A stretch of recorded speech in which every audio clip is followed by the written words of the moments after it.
take English separately? No, no. Sir இன்னைக்கு அமித்ஷா அவர்களை பார்த்திருக்கிறீங்க, என்ன முக்கியமான சந்திப்பு நடந்துச்சு? மாண்புமிகு உள்துறை அமைச்சரையும் மாண்புமிகு பியூஷ் கோயல் அவர்களையும் சந்திச்சோம். இந்த முறை நாங்கள் வந்தது இந்த தேர்தலில் எப்படி தேசிய ஜனநாயக கூட்டணியில் அடுத்த கட்டமாக திமுகவை வீழ்த்துவதற்கு எங்கள் கூட்டணி 234 தொகுதிகளிலும் எவ்வாறு செயல்பட வேண்டும் என்பதை பற்றி அவருடைய கருத்துக்களை கேட்டுவிட்டு வந்திருக்கிறோம். உங்களுக்கு டெல்லிக்கு நாங்க வந்தா பிடிக்கலையா? அவங்க திமுக ஆயிரம் பேசுவாங்க.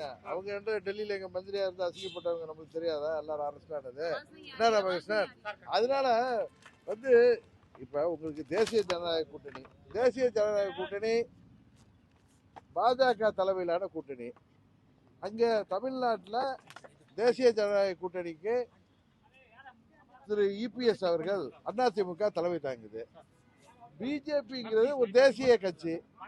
அவர்களை சந்திக்கிறேன்னா ஒவ்வொரு முறையும் உள்துறை அமைச்சர் சென்னையில் உட்கார்ந்து திரு பியூஷ் கோயல் அவர்கள் சென்னையில் உட்கார்ந்து எல்லாத்தையும் பேச முடியாது. அதனால திரு இபிஎஸ் அவர்கள் ஹோம் மினிஸ்டரை பார்த்து அவங்க பிஜேபி தொகுதிகளை பத்தி பேசியிருக்கலாம், எனக்கு தெரியல. நான் வரல, அவர் பேசினார்ல. நீங்க இப்ப தொடர்ந்து இப்ப எங்கள்கிட்ட என்ன பேசினார்னா, நாங்க சீட் ஷேரிங்க பத்திலாம் எதுவுமே பேசல. அதெல்லாம் அங்க 4 நாள்ல நாங்க உள்துறை அமைச்சர்கிட்ட பேசினுடைய கருத்து என்ன? அதுதான் சொன்னேன்.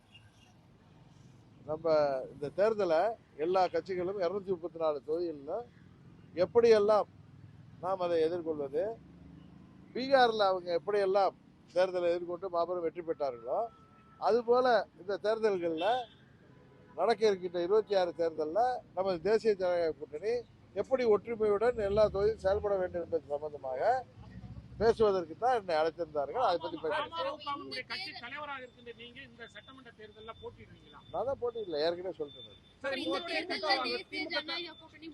ஒருத்தர் இப்போ முதல்வர் மு க ஸ்டாலின் ஆகட்டும், இவங்க எல்லாருமே அறிக்கையாகவும் கொடுத்திருக்காங்க. டெல்லி தான் எல்லாத்தையும் ஆட்டி படைக்குது அப்படின்ற ஒரு மிக முக்கியமான குற்றச்சாட்டை முன் வச்சிருக்காங்க. இது எப்படி பாக்குறீங்க? அவர் இன்னொன்னு சொல்லியிருக்காரு, முதலமைச்சர் பயத்துல இருக்காருன்னு தெரியுது. நாங்களாம் டெல்லிக்கு வந்தாலே அவர் பயப்படுறாருன்னு தெரியுது.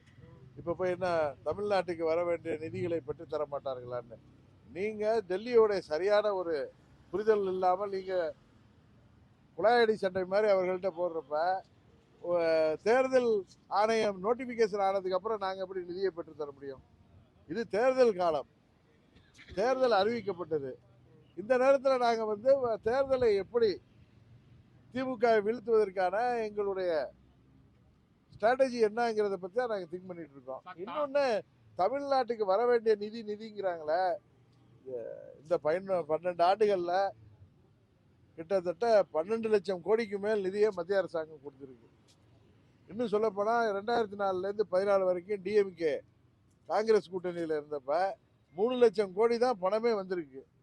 இந்த பணங்களை ஒழுங்கா அந்த ஸ்கீம்ஸை அங்க நடைமுறைப்படுத்துவதை விட்டு இப்ப ஆதி திராவிட நலனுக்கும் மலைஜாதி மக்களுக்குமான எஸ்டி எஸ்சிக்கான நிதியை இவர் 5000 ரூபா கொடுக்குறேன்னு சொல்லி அடிச்சிட்டாரு. நம்ம ஊர்ல சொல்லுவாங்கல்ல, கடத்தாங்க எடுத்து வழிப்பிள்ளையாருக்கு உடைச்ச மாதிரி, அதை மாதிரி பண்ணியிருக்காரு. அது மாதிரி இவங்க நிதி ஆளுமையை அவர்கள் சரியாக செயல்படாம இன்னைக்கு டிரான்ஸ்ஃபர்ல ஊழல், போஸ்டிங்ல ஊழல், கிட்டத்தட்ட 2500 கோடி ஊழலே அமலாக்கத்துறை கண்டுபிடித்து தமிழ்நாடு அரசாங்கம் அதை நடவடிக்கை எடுக்காததுனால சென்னை உயர்நீதிமன்றமே அதில் நடவடிக்கை சொல்லி தமிழ்நாட்டு அரசாங்கத்தை தலையில கூட்டியிருக்கு. இதே மாதிரி இருக்கிறப்ப அவர் டெல்லியை கண்டா பயப்படுறது, ஏன்னா அவங்க தவறு செய்தவர்கள் பயப்படுவாங்க, அதனால டெல்லிக்கு பத்தி பயப்படுறாங்க. தமிழ்நாட்டில் தேசிய ஜனநாயக கூட்டணிக்கு அதிமுக தான் தலைமை தாங்குங்கிறத எல்லோருக்கும் தெரியும். அதனால அவர் பயத்துல இது டெல்லிக்கும் திமுகவுக்கான போட்டிங்கிறாரு. அப்படி கிடையாது. இப்ப சிஎஸ்கேல தலைமை தாங்கிறதே தோனி. கரெக்டா நான் சொல்றது? இல்ல அதனால நீங்க இல்ல சிஎஸ்கே தமிழ்நாடு அணின்னு நம்ம இருக்கோம், சென்னையில இருக்கு. அதுக்கு தலைமை தாங்கிறது தோனி. அதுல இருக்கிறவங்க எத்தனை பேர் தமிழ்நாட்டு அதுக்கு போய் போராட்ட சொல்லுங்க முதலமைச்சரை. அதனால டெல்லி தமிழ்நாடு இப்படிலாம் பேசி இனிமே மக்களை ஏமாற்ற முடியாது. ஏன்னா இவங்க டெல்லியில இருந்தப்ப தமிழ்நாட்டுக்கு எவ்வளவு கெட்ட பேர் நமக்கெல்லாம் அசிங்கத்தை உருவாக்குனாங்கன்னு தெரியும். அதனால இது போன்ற கேள்விகள்லாம் கேட்டு எங்கள் நேரத்தை வீணாக்காதீர்கள். இந்த தேர்தலில் திமுகவை உறுதியாக தோற்கடிப்போம் என்டிஏ கூட்டணி. அதற்கான ஸ்ட்ராட்டஜிகளை பத்தி பேசுவதற்கு தான் நான் டெல்லிக்கு அவர்களை பார்க்கணும்னு கேட்டிருந்தேன். அதெல்லாம் நீங்க தேர்தல் நேரத்தில் பாருங்க. பீகார் போல எல்லாரும் ஒற்றுமையாக இருந்து ஒவ்வொரு தொகுதியில ஒவ்வொரு பூத் லெவல்ல நாங்க ஒற்றுமையோடு இருந்து மக்களை சந்தித்து தேர்தல் பணியாற்றி கட்சி தேசிய ஜனநாயக கூட்டணியில வரும் அப்படின்னு ஒரு எதிர்பார்ப்பு இருந்தது. அது உங்க ஊடகம் இல்ல அது உங்க ஊடகத்துல அப்படி ஒரு பொருளையை கிளப்பி விட்டீங்க. நீங்களாவே ஒரு நேரட்டிவ் செட் பண்ணிக்கிறீங்க, அதை எஸ்டாப்ளிஷ் பண்றீங்க. அதை வந்து இபிஎஸ் அவர்களும் மறுத்துட்டாங்க, நயினார் நாகேந்திரன் மறுத்துட்டாரு. வேற யாரும் பேச முடியும்? புதுசா கூட்டணி எதுவும் கிடையாது, இனிமேல் எந்த கட்சிகளும் வரமாட்டாங்க அப்படின்னு எடப்பாடி சொல்லிட்டாரு. ஆமா, சசிகலா அவர்கள் புதுசா கட்சி தொடங்கியிருக்காங்க. ஒரு புது கூட்டணி கூட்டணியில கொண்டு வரதுக்கான எதுவும் வாய்ப்பு இல்ல அது மாதிரி எந்த முயற்சியும் இல்லை. அது மாதிரி எந்த முயற்சியும் இல்லை. எங்க கூட்டணி தான் முடிவு அடைஞ்சிட்டு திரு இபிஎஸ் எங்க கூட்டணி தலைவர் சொன்னதுக்கு அப்புறம் அது என்ன திரும்ப கேள்வி? இல்ல எங்க கூட்டணி முழுமை பெற்றிருக்கு. இது பலமான கூட்டணி. திமுகங்கிற துரியோதன கூட்டணியை வீழ்த்துகின்ற பஞ்சபாண்டவர் கூட்டணியாக வலிமையாக இருக்கிறோம். எங்க சைடு நியாயம் இருக்கு.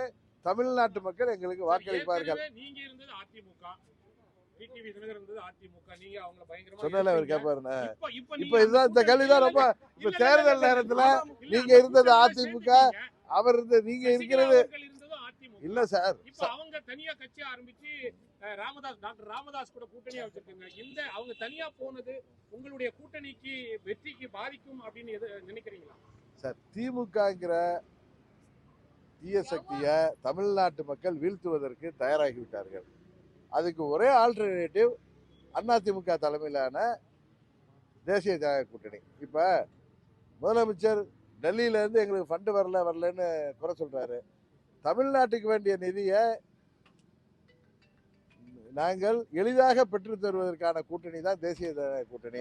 இன்றைக்கு நாங்கள் வந்து உட்காந்து ஸ்ட்ராட்டஜியை பற்றி பேசுகிறோம்ல, நாளைக்கு தமிழ்நாட்டுக்கு ஒரு ஸ்கீம் வேணும்னா நாங்கள் வந்து மாண்புமிகு உள்துறை அமைச்சரையோ மாண்புமிகு பியூஷ் கோயல் அவர்களையோ மற்ற அமைச்சர்களை சந்தித்து அவர்கள் அது நியாயத்தை சொல்லி பெறக்கூடிய இடத்துல நாங்க இருக்கோம். முதலமைச்சர் ஏன் ஒரு குற்றச்சாட்டை வைக்கிறார்? ஒரு நிமிஷம்.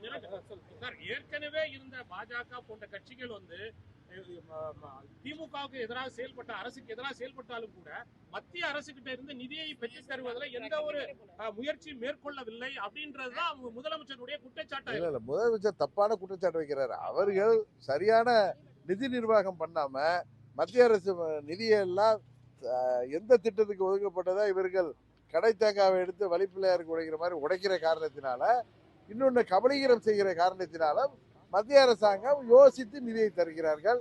அதை தவிர வேற ஒண்ணும் இல்லை. இதுக்கு மேல இதை கேட்டு நீங்க டைவர்ட் பண்ணாதீங்க. இன்றைக்கு நாங்க வந்தது அதெல்லாம் இல்ல சார். இதெல்லாம் உங்களுக்கு நீங்க சொன்ன மாதிரி உங்க டிவில வந்த மாதிரி அதெல்லாம் பொய்ன்னு ஆக போகுது. அதனாலதான் நான் உங்களுக்காக பேசுறேன். இல்ல அதெல்லாம் நாங்க வந்து நீங்க இன்னும் 2-3 நாள்ல எல்லாம் வெளிப்படையா உங்களுக்கு தெரிய வரும்.